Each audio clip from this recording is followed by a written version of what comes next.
You work hard, do overtime, cut expenses. Yet at the end of the month, the money simply doesn't add up. Have you ever wondered why, despite trying so hard, it feels like you're always in the red? Why saving money has become an impossible mission? The truth is, you're not failing. You're being squeezed by a system that no longer keeps up with the real cost of living in today's cities. And the guilt they try to make you feel, it's not yours to carry. In this video, you're going to understand why millions of people are going through the same thing, and why no one talks about this silent crisis. We'll break down how the cost of living has exploded, reveal the real numbers behind your paycheck, and most importantly, share actionable paths to escape the pressure. Stick around until the end, because this conversation might change how you see your own financial journey. Over the past few decades, the cost of living in major cities has skyrocketed, but wages ... have remained virtually flat. And that's not just a feeling, it's a statistical fact. Let's look at the data. According to the Bureau of Labor Statistics, average wages in the United States have risen by about 20% over the past 20 years, adjusted for inflation. But during that same period, average rent in urban areas went up more than 60%. Healthcare costs nearly doubled. The average price of a car, new or used, has surged. And even the basics, groceries, electricity, public transportation, have increased far more than your paycheck can keep up with. If we compare today's reality to that of our parents, or even to those who entered the job market in the early 2000s, the picture is surreal.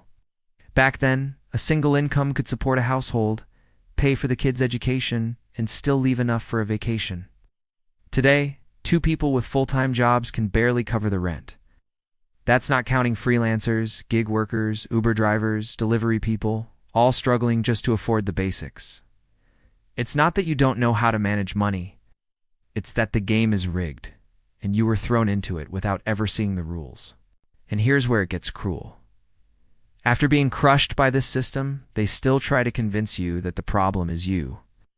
That if you can't save, it's because you overspend. That if you don't have an emergency fund, it's because you lack focus. That if you don't invest, it's because you didn't educate yourself enough. This narrative is dangerous because it turns a collective, structural, economic issue into a personal drama. It isolates you. It makes you feel inadequate. It blinds you to the fact that the failure isn't yours. It's embedded in the system surrounding you. Though if you want it, you can make it. Speech might sound motivating for a few minutes, but soon turns into frustration. Because no matter how hard you try, it's never enough. Work twice as much, live with less, blame yourself for every small purchase, and still see no progress.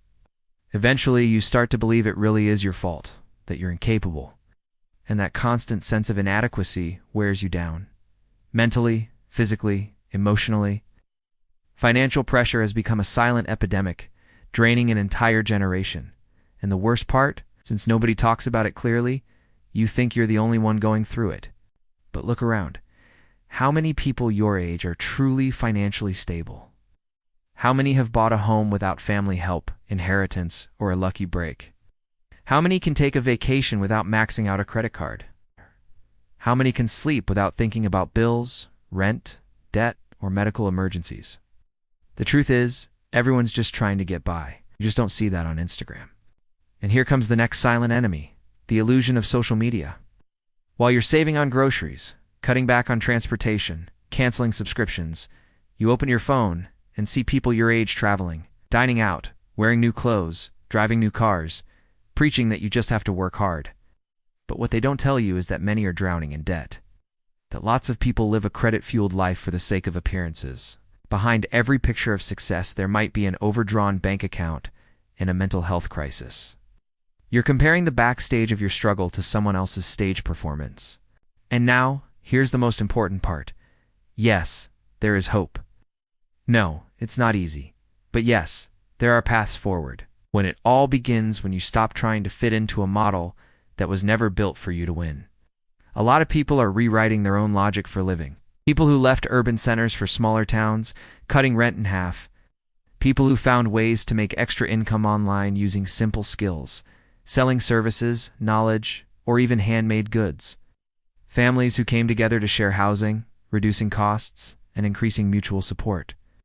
This is modern resistance. This is survival strategy. And there's nothing wrong with that. The definition of success needs a reset. For many people today, success is being able to breathe at the end of the month.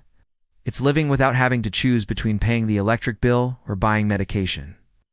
And to reach that, we have to stop following ready-made formulas and start focusing on what works in your real life.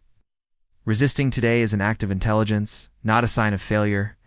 And to help you with that, here are a few practical tactics that have worked in real life. First, renegotiate everything, from debts to rent. Many people have lowered their monthly costs just by asking. Second, get a clear picture of your spending. Apps like You Need a Budget, Mint, or even a basic spreadsheet can help you see exactly where your money is going. Third, tap into support networks, barter groups, consumer coups, community banks. Alone it's hard, but in community, the weight is lighter. Fourth, shift your focus. Instead of trying to save what doesn't exist, aim to increase your income, even if it's through something on the side. The digital world has opened many doors. Sometimes the answer is in a simple skill you already have. Most of all, remember that resisting is not failing. You're holding on in a system designed to exclude. And if you're still standing, even if tired, that alone is proof of your strength. This channel is for people like you. People who are tired of being lied to by empty promises, who want to understand how the game works and how to flip the board using what they have. And if you're on that journey too, drop a comment below. What's the cost that weighs the most on you right now? Rent? Healthcare? Transportation? Let's turn this space into a real support network. Before we end, I want to leave you with a question that might echo in your mind after this video. If the system won't change for you, what can you change today for yourself? Think about it. Share this video with someone who needs to hear this truth. And remember, you are not failing, you are surviving. And that, in itself, is an act of courage. See you in the next video.